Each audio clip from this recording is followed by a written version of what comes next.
few updates that we've got, some announcements of some things that are happening here with our teams. So let me pull this up real quick. All right.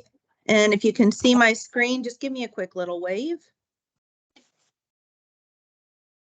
Are you able to see that screen? Mm-hmm. Yeah. Yes. Okay. All right. So this is not just me presenting tonight, but this is me. So I know I've met all of you before. I think Pam, you might be a new face to me, but I'm Jillian Henry. I'm the Vice President of Engagement for the Purdue for Life Foundation. And so the Alumni Clubs team is part of our engagement team.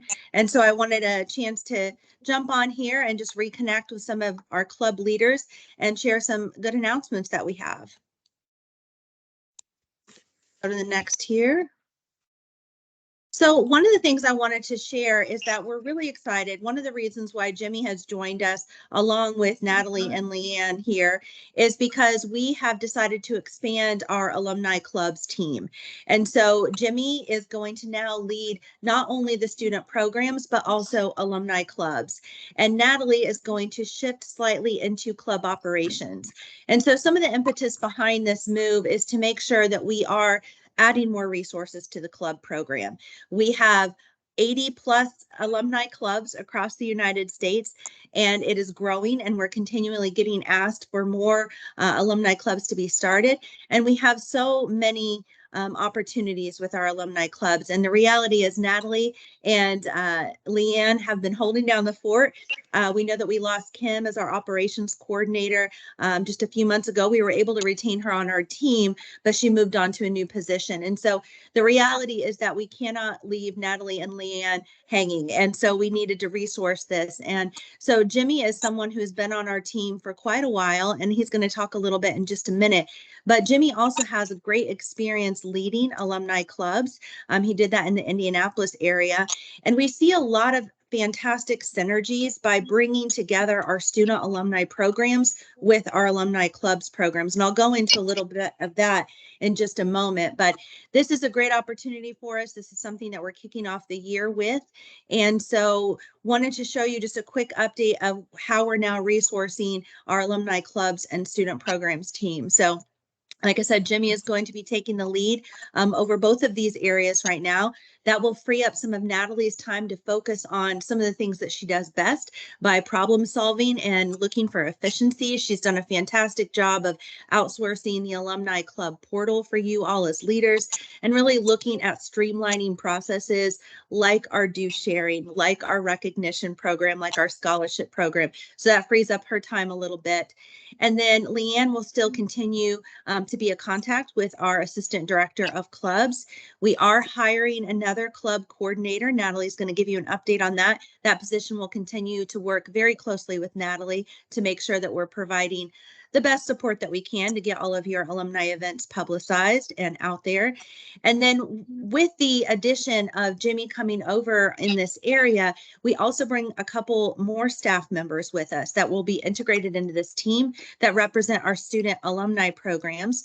One is Carol Smith, and then we also will have a director position that will be filled that will free up some of Jimmy's time of what he was doing before to allow him to focus more on our alumni club. So I can't say enough about how excited we are about this because it does give more resources to one of our strongest and largest programs that we offer here with the engagement program. So that being said, I do want to just turn it over to Jimmy a little bit, let him introduce himself. I'm going to stop sharing my screen for a moment, and that way you can hear from Jimmy and hear kind of what his vision is about how he is now leading these two areas together. Good evening, everyone. Thank you, Jillian, for that introduction. And I recognize a few names on the call tonight, but I know I see some new ones as well. So yeah, I'm happy to introduce myself and provide a little bit of background and talk a little bit about why I'm so excited for this new opportunity. I'm a proud 2009 Purdue graduate from the College of Liberal Arts. I majored in political science and history, so very, very proud of that.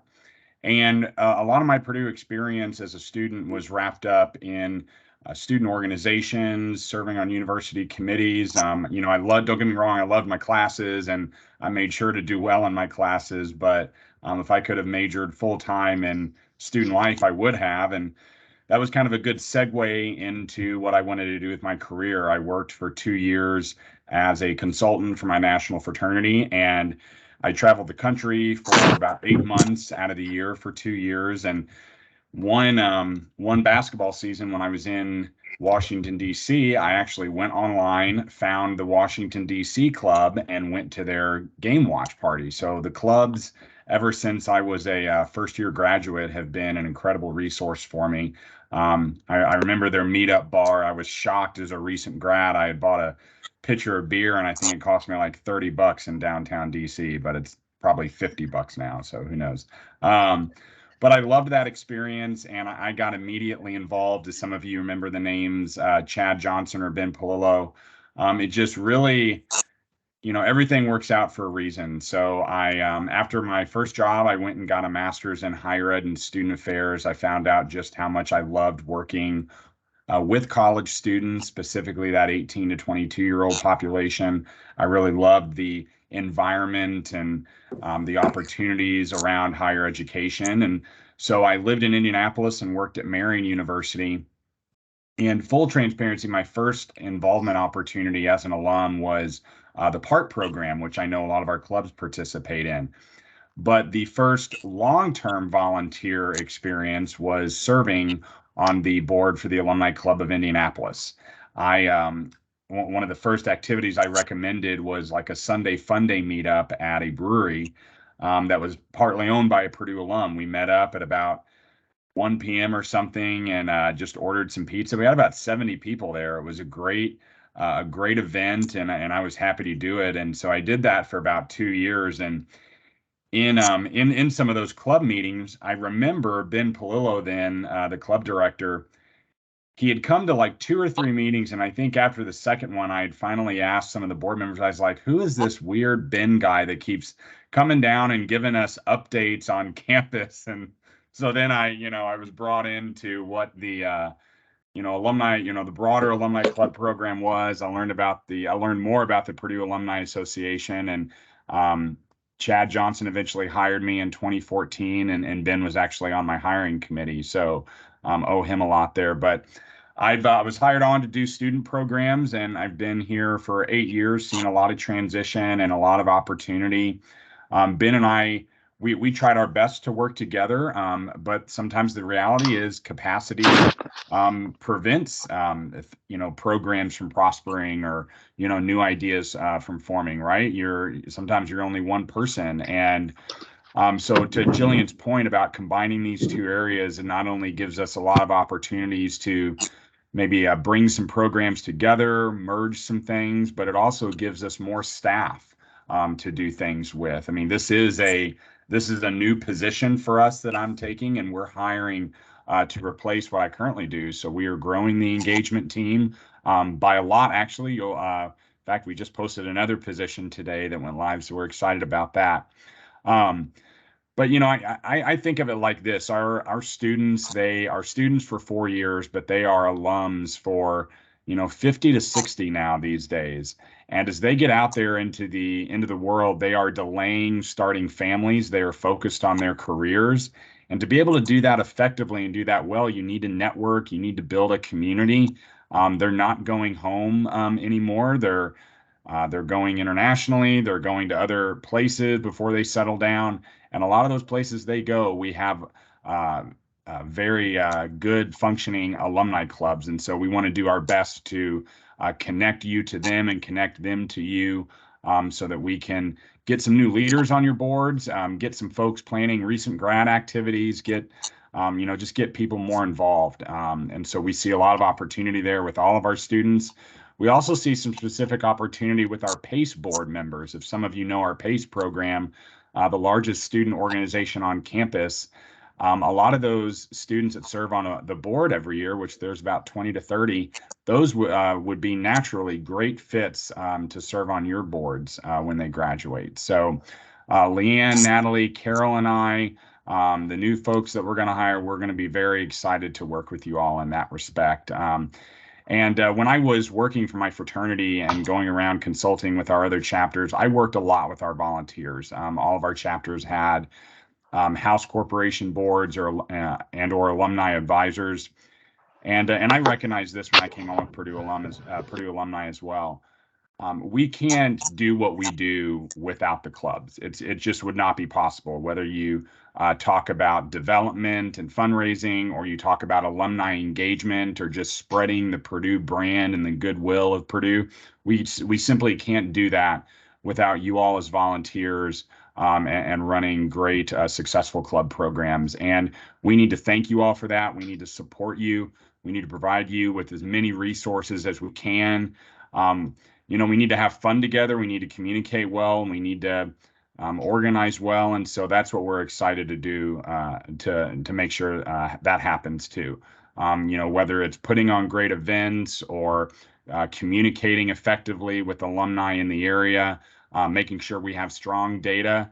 And then our scholarship programs. I mean, I'm so proud of the scholarship programs that we have and that some of our clubs do. So I'm excited to get to work, and I'm excited to get out there and start traveling. I think probably just because of Naples, I think the Florida clubs will get to see me first, but I'm excited to get out there with all of you and begin working together. So Oiler up, hammer down, hail Purdue. And I think I'm going to be mentioning a few other things a little bit later, but I will turn it back to Jillian and Natalie. Excellent, thank you. Yeah, again, I'm just thrilled about having some additional resources for you all. We really do take it serious when you say, hey, we need some more help here. We need to get the word out more. And I want to applaud Natalie and Leanne for working through a time that has been very thin with staff, and they have held this together in a very thin time. So we are so excited to bring some more help their way and to bring some more help all of your way. So let me jump back into our presentation here. And I know that we've gotten a few more people to join us. So welcome if you are just now joining us, and know that we are recording tonight's session. So if you missed out on some of the first things, that is okay. We will be sharing the presentation with you later so you can see everything. So again, this is kind of where we're going with our alumni clubs and student team combination. And the other thing that I wanted to kind of talk to you all about this evening is where we're heading with our strategic plan.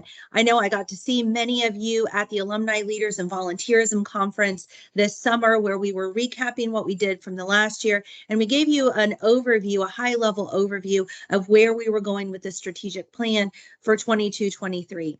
And we have come to our 6-month mark. We work on a fiscal calendar, as you know. And so we've come to that 6-month mark, and we had a great meeting earlier this week with our engagement team, just kind of looking at where have we come, what have we accomplished in the last 6 months as each of our programs. And there's a lot to be said for what we're doing. And so I just wanted to give you a quick update on that. As a high level, this is really what we do with our engagement team. We have all of these programs, our alumni clubs programs, our student alumni program, our lifetime learning, our affinity networks, our travel program, our international networks and volunteerism. All of those work together to engage our alumni friends and fans, to help them stay connected, get involved, and give back. And now that we're part of the Purdue for Life Foundation, we of course have a development piece of it that our development colleagues do as well, and that is to raise our $500 million to advance the university. I wanted to share with you where we are at on some of that, specifically within our alumni club area. And I would welcome Natalie and Jimmy to chime in a little bit too. These are the 3 main goals that we have for our team, our engagement team. You can see our different pillars listed there. And so I'm going to touch briefly on some of the club network goals that Natalie had set, working with Leanne over the last 6 months, and then give you a brief update on where we are with engagement score. So Natalie, feel free to chime in on some of these as well, but I just wanted to pay a little bit of appreciation to the goals that the club program has been trying to achieve over these last 6 months. One of those is to really increase the number of engagement touch points that we have. Natalie is going to give you an update soon on the postcard campaign that we put out there. We have heard time and time again from our club leaders that we really need to get more of the word out there with some of the club programming that's happening. You know, with the new system, we don't always have emails that are reaching inboxes.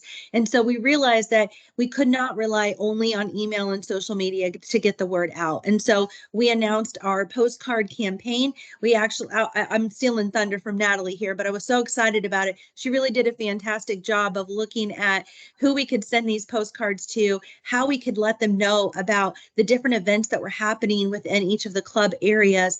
And then the call to action was update your preferences in the Purdue Connect portal so that we had the correct email address so that when we're doing emails in the future, that more people are receiving those messages. This was a huge endeavor. I can't really tell you how big of a project this was, but Natalie and Leanne went through so much data. And I know that they also worked with each of the club leaders to say, hey, this is what we're seeing as kind of a radius around your area. Does this sound right to you? Are there other areas that we need to include? So just kudos to these ladies for getting that off the ground. I'll let Natalie talk about it more in just a second, but that's one of the pieces. We really want to increase those engagement touch points so that we're connecting more alumni to each other, and then we're connecting more alumni back into the university. We also want to increase the club scholarship program. Natalie's going to give you an update about all things scholarship that are coming this spring. So good updates to come from that. One of our goals really is to increase those scholarships. So helping the clubs to raise more scholarship dollars so that we are helping more students. And I think with Jimmy coming into this too, we're going to see more of a student perspective and help the club see what an impact you truly are making when you raise these scholarships for the students that are coming into Purdue. The other piece that we had talked about briefly when I know through a club forum we've done this, also at the Alumni Leaders and Volunteerism Conference, we talked about engagement score and where are we at with that? Well, we have come a long way with the engagement score, and I could spend an entire evening just talking about this. But one of the things that is coming in the next quarter is that every single club is going to see a dashboard of what their engagement score looks like for the alumni in their area. This is very exciting because we're able to then get a baseline. And if we have that baseline, then we can chart what are we doing to help increase the engagement for the alumni in your area. So I have to say Purdue is leading the way yet again. It is such a good time to be a Boilermaker, isn't it? We presented at the CASE conference. CASE is kind of like where we go as staff to sharpen our sword, sharpen our blades and make sure that we're doing the right thing within engagement. And we had an opportunity to present out what Purdue's doing with the engagement score. And we are really leading across all the Big Ten universities in the engagement score space. So it's really exciting to see how we're measuring not just dollars raised, which is always important, but how are we measuring that engagement? How are we measuring how alumni feel connected back to their university? So I'm excited to share more about that, but I did want to give you an update that you can expect to see some of those baselines within this next quarter coming out to each of you as clubs. And then this final goal, this Launch the Purdue Ties Alumni Club program, is something that Jimmy's been very instrumental in creating a platform for mentorship. And many of you are probably on this platform, Purdue Ties, but this is something that we are now really wanting, and this was Natalie's vision too, was that we get the clubs more involved in mentoring with our students through this platform. So I'm going to stop there because Jimmy and Natalie have much more to share about the Purdue Ties and the mentorship program. And then I know Natalie wants to give you some updates too on Purdue Day of Giving, which is coming up, and also the scholarship program. So I'm going to go ahead and stop sharing my screen here and turn it over to Jimmy and Natalie to talk a little bit first about Purdue Ties, and then we'll go into other updates. Awesome. Thanks, Jillian. And I figured I'd give a little background and context to Purdue Ties and then let Natalie discuss a little bit about our vision for how to run a mentor program, because it does give us that capability. And no worries if you're not on it yet, you can still create an account, and we'll do some info sessions to make sure folks understand the operations behind it, and then also how we'll structure a mentor program. So Purdue Ties, it's powered through a company called Graduate. They are a very big player in the higher education and nonprofit space.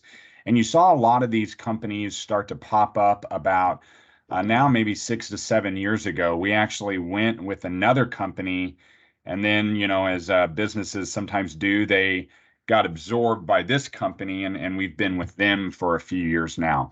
But the reason they started popping up is the word mentoring and the concept of connecting students with an older individual, whether it was a peer or an alum, really started taking off because they needed to understand outside of the classroom, what it was going to be like when they graduated. And, they probably have some questions about, sometimes it could be very simple, right? Like, where do I live? Where's a good apartment complex? Or, how can I get a promotion in my job, or how do I negotiate a job offer, something like that. So these companies started popping up, and I would say, after we got through building it to our specifications, I think one of the things I will always put a feather in my cap on is the fact that we got almost all of Purdue University now. I think there's maybe one other department out there that we're waiting on, but we've got the entire Purdue University community using the same platform together, which is, at a university the size of Purdue, getting all of us on board going in one direction can be a challenge sometimes because of, egos and, structures, stuff like that. So Courtney Cassidy and I manage the platform together, and we're happy with our colleagues, Natalie and others, that are supporting us through their different programs as well. So basically, look at it like LinkedIn. If you're on LinkedIn or Facebook, this is just another social media site. The difference is it's all Purdue. It's all Purdue students, alumni, friends, and fans. We have almost 11,500 users on it. And a majority of those are alums, but we get students that join every week as well. We're approving accounts every week. It takes about 24 to 48 hours for accounts to be approved. The account creation process is very simple. We then would ask that you go back in later and update your profile because there's some areas that you'll want to fill out in order to be appropriately matched with another mentor or mentee, should you choose to do that.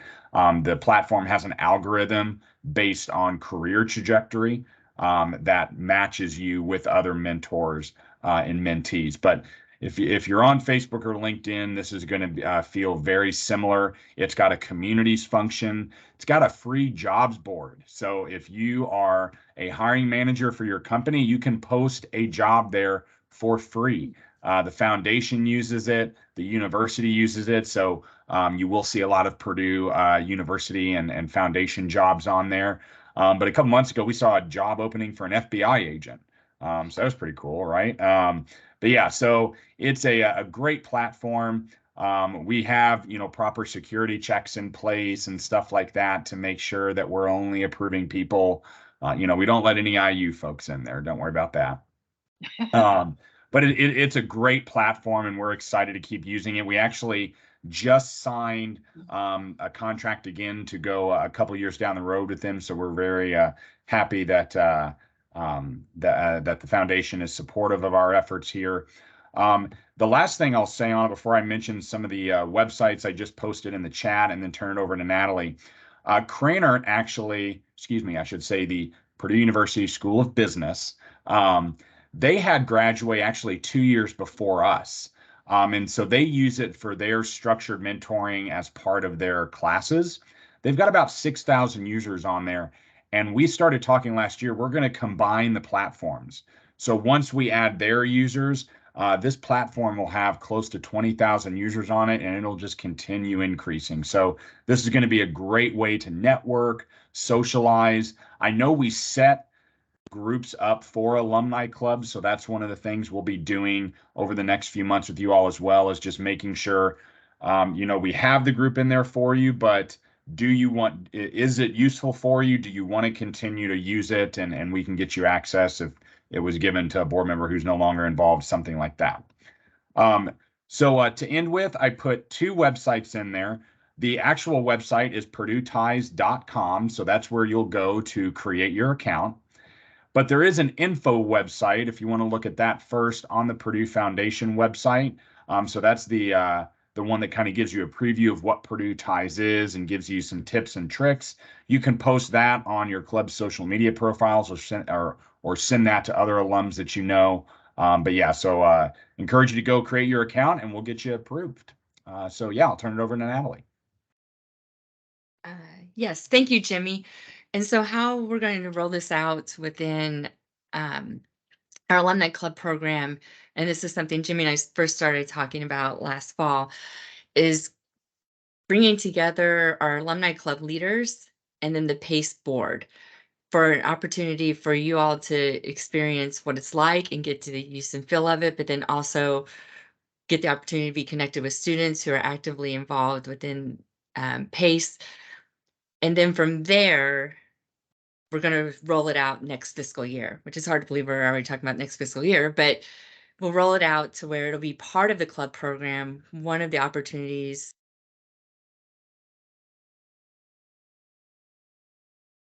Hey, Natalie, you went on mute. Okay, I don't know. Hey, there you go. Somebody muted me. So we're going to start with our club leaders and our PACE board members. And then from there, starting in the fiscal year 24, so in 6 months, it'll become a part of the club program as an opportunity for engagement, for student engagement specifically. And, and what we'll do is work out, that's something Jimmy and I will do, is work out the details on that. What does that look like? But by getting you in there first, you can experience it and see it firsthand. And then we'll develop it beyond there. So we'll have more information going into July about what the program will specifically look like at that time. Okay. And then, as Jillian mentioned, I did have a few updates in regards to our alumni club objectives. And so I'm going to share my screen.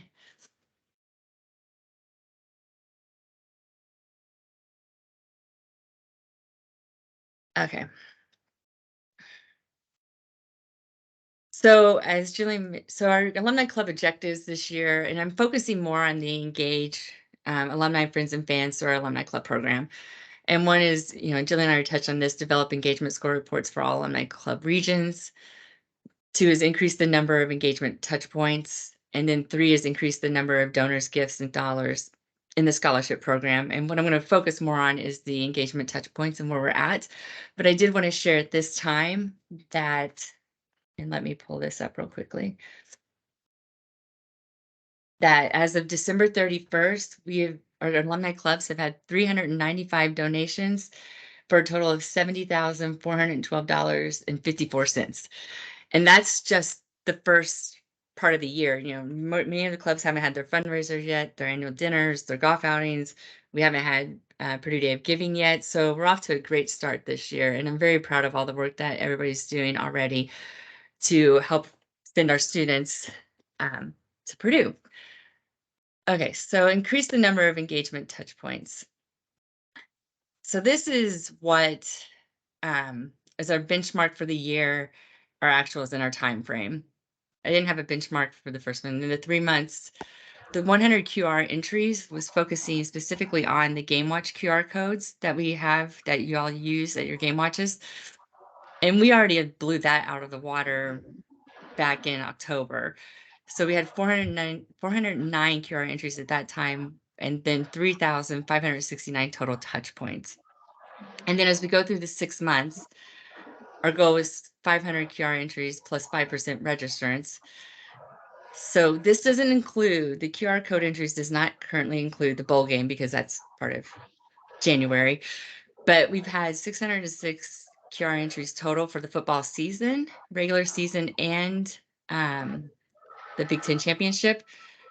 We're actually up by, and I've done the math several times, but 70% from registrants. So that'll settle it, even itself out compared to last year. And a lot of this just has to do with the fact of our clubs now utilizing, sorry, it's not Blackthorn, utilizing our registration system for their 336 events. It makes it much easier for us to be able to track this data, to see who's participating. But we also know that there's been some professional sports that people have been to. There's been some volunteer opportunities. So it doesn't include all the numbers, but this is where we're at just specifically within our registration system. And this is for a total of 5,175 touch points. And then our goal for the year is 1,000 QR entries plus 10% registrants, along with 5 new clubs, which I'm currently working with at this time. And then the next thing is that, and I didn't include the touch points in the previous one, but the postcard campaign, we had 34 clubs are participating in it. And as of December, so it's our first 2 sends. It doesn't include our third pool that we're doing next week, but we have sent it to 36,348 people. These are people who have low engagement scores or no score or below average. And so this is what we're touching on here.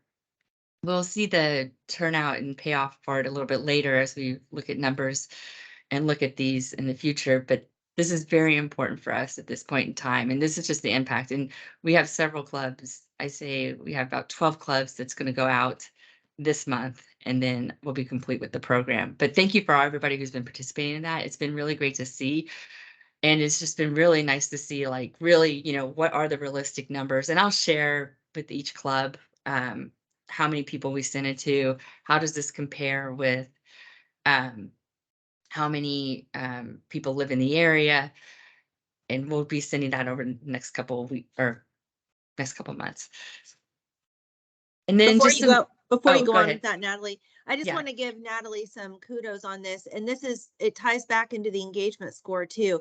She went through every single club region to see what was participation like there and gave us a breakdown of people who had absolutely no engagement whatsoever, some people who had some low engagement. And we were able to use that engagement score to really target and think about how could we really get the message out to Boilermakers who aren't currently either knowing about the club or knowing about other things that Purdue is doing. And so I just think it's a great use of technology that we've got with the engagement score, and then being strategic to say, how do we get this message out more? Because again, we've heard from you so many times saying people aren't getting the message. And so Natalie, great job on that. Leanne, great job on that. This is really just a great use of the engagement score and how we can target people to get them back engaged. Thank you, Jillian. Wait, okay, I did unmute myself. So anyway, here's a couple of additional updates. I know you're all waiting for the second half of for the clubs who qualify, you're waiting for the second half of your engagement funds and also scholarship funds, and so we've had a bit delay on this, but with our new alumni clubs operations coordinator starting next week, her name is Alicia Dunbar. She's a local resident of here. So we're really excited to have her. And part of her training is going to be working on these check requests for each of you. And we'll also begin processing the funds for who participated in the postcard campaign too. And then we just have a few upcoming dates. So new and rebuilding clubs, we've been specifically meeting with them every other month. That's on January 25th. Our next alumni club forum is April 12th. We'll be focusing more on, we'll probably give an engagement score update, but then also I know many of you have been asking about Purdue Alumni Association membership. And so Jillian will have an update at that time. And then Purdue Day of Giving is Thursday, April 27th, 2023. And I'm currently working with that department, the people who oversee PDOG, on a date for us to have a PDOG overview, what's about, to kind of relive everything, and then we'll dive a little bit deeper in like what is the club challenge going to be looking like this year. And those dates it'll be either the week of March 6th or 13th. And at that point in time, we should also have all the collateral and the social media and what you can send out and all of that. And then that is it for my updates. So, yes. And so Sorry. So at this time, that's all I have at this time. For those who select their own scholarships, I'll be getting an email out to you next week with an updated timeline. You can visit our alumni clubs or our resources, and you'll see an updated timeline for the scholarship program. And then that's all we have coming up at this point. I appreciate everybody joining us tonight. And Jillian and Jimmy, I'm happy you're here. Do you have any last sentiments? Yeah, I just wanted to, again, say I'm excited to begin working with everyone. Just to end on a couple of things I'll be doing over this next 6 months, I'm going to be doing a lot of learning from Natalie and Leanne and, really Alicia too. I did, for a while, I was a regional representative for Central Indiana. So I worked with Fred and the Hendricks County Club, but also the Indianapolis Alumni Club and the Boone County Club. But that was a couple of years ago. So I'm going to be doing a lot of learning over the next 6 months. Also from you all, one of the things I'll be doing over the next 90 days is scheduling either in person or Zoom meetings or phone calls with some of our alumni club leaders, probably focus on the presidents. But if others want to join as well, we can coordinate those times to learn from you all. And so hopefully that's going to help me do my job the best I can. And then I also just wanted to share a little bit about myself personally. So I mentioned that I'm a proud Purdue alum. My wife is as well. I have 2 cousins that are Purdue alums, and my wife's cousin and her mom. So very proud Purdue family. A couple of other things. I live in Westfield, Indiana, so that's about an hour south of campus. So I do commute. So if you're ever wanting to schedule a phone call, 7 to 9 a.m. work really well as 5 to 7 p.m. So like I said, I've got an hour commute there, so happy to chat. And then we are definitely a dog family. We have one dog, Toby. He's a golden retriever. But most importantly, he became a big brother in November. We had our first baby, a little baby girl, Macy Emmeline. And obviously, she's going to be a Purdue. I mean, we've already signed on the dotted line, sent her application in. And then I mentioned I'm on Facebook and LinkedIn, and Jillian and Natalie and others know this.